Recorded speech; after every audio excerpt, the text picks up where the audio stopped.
Hello, എല്ലാവർക്കും നമസ്കാരം. അപ്പോൾ നമ്മളിന്ന് ഉണ്ടാക്കാൻ പോകുന്നത് ഒരു സോയ ഫ്രൈ ആണ് കേട്ടോ. അപ്പോൾ അതിനായിട്ടൊരു ചട്ടി വെച്ചു.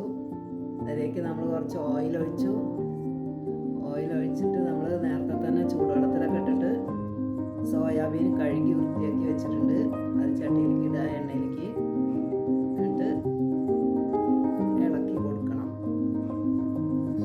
കുറച്ച് തന്നെ എടുത്തിട്ടുള്ളൂ കേട്ടോ, ഞങ്ങൾ രണ്ടുപേരേ ഉള്ളൂ, അതുകൊണ്ടാണ് കുറച്ച് വയ്ക്കുന്നത്.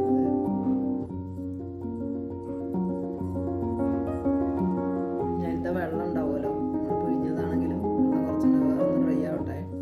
അടച്ച് വെക്കണ്ട, അടച്ച് വെച്ചിട്ടുണ്ടെങ്കിൽ അതിൽ വെള്ളം നിറയും, അതിൽ വെള്ളം ഇറങ്ങി വരും. അതുകൊണ്ട് നമ്മൾ അടച്ച് വെക്കുന്നില്ല കേട്ടോ. നമ്മളതിൽ കുറച്ച് ഉപ്പ് വെള്ളമാണ് ഒഴിച്ചത്. ഞാനിപ്പോൾ ഉപ്പിട്ടുണ്ടെങ്കിൽ അവിടെ ഇവിടെയൊക്കെ പറ്റി പിടിച്ചിട്ട് കടിക്കണ പോലെ തോന്നും, അങ്ങനെ ഒരു ഫീൽ വരും. അതുകൊണ്ടാണ് ഉപ്പ് വെള്ളം ഒഴിച്ചത്.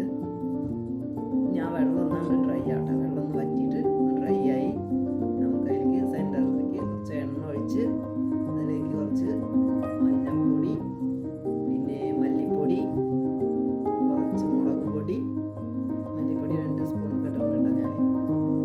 പിന്നെ മുളക് പൊടി ഒന്നൊക്കെ മതി, കാരണം ഈ ചില്ലി ഫ്ലേക്സ് ഇടും, പിന്നെ കുരുമുളക് ഇടും, ഒക്കെ പഴയ എരിവ് കൂടും. ഇപ്പം ഞാനിട്ടത് ചിക്കൻ മസാലയാണ്. ഇനി അത് ആ എണ്ണയിൽ നല്ലപോലെ ഒന്ന് വഴറ്റണം, എന്നാലാണ് അതിൻ്റെ ആ ഒരു ഒരു ടേസ്റ്റ് ഉണ്ടാവുമല്ലോ, അതൊന്ന് പോയി കിട്ടുക. അപ്പോൾ നല്ലപോലെ ഇളക്കുക. 2 മിനിറ്റൊക്കെ ഇളക്കിയാൽ മതി, 1 മിനിറ്റോ 2 മിനിറ്റൊക്കെ ഇളക്കിയാൽ മതി. ഇനി നമ്മൾ ആ സോയയിലിട്ടിട്ട് അത് നല്ലപോലെ പനച്ചെടുക്കുക, നല്ലപോലെ അതിൽ പറ്റി പിടിക്കണം. അങ്ങനെ നമ്മളത് ഇളക്കി യോജിപ്പിക്കണം. നല്ലപോലെ ഇളക്കി അതിൽ എല്ലാത്തിലും കോട്ടിങ് ആയിട്ടുണ്ട്. സോയയിൽ ഫുള്ള് കോട്ടിങ് ആയിട്ടുണ്ട്. കുറച്ച് കറിവേപ്പിൻ്റെ ഇലട്ടും കൂടെ ഇളക്കി കൊടുത്തിട്ട് കുറച്ച് ഗരം മസാല കേട്ടോ, വളരെ കുറച്ച് മതി, ഒരു ചെറിയൊരു മണവും ടേസ്റ്റും ഒക്കെ ഉണ്ടാവുമല്ലോ, അതിന് വേണ്ടി കുറച്ച് ഗരം മസാല ഇട്ടു. നല്ലപോലെ ഇളക്കി കൊടുക്കുക, നല്ലപോലെ ഡ്രൈ ആവട്ടെ, നല്ലപോലെ ഇളക്കുക.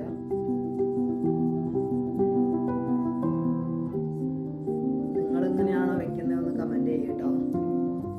എനിക്ക് കുറച്ച് വെളിച്ചെണ്ണ ഒഴിച്ചിട്ടുണ്ട്, കുറച്ച് ചില്ലി ഫ്ലേക്സും കുറച്ച് കുരുമുളക് പൊടിയും കൂടെ ഇട്ടിട്ടുണ്ട്.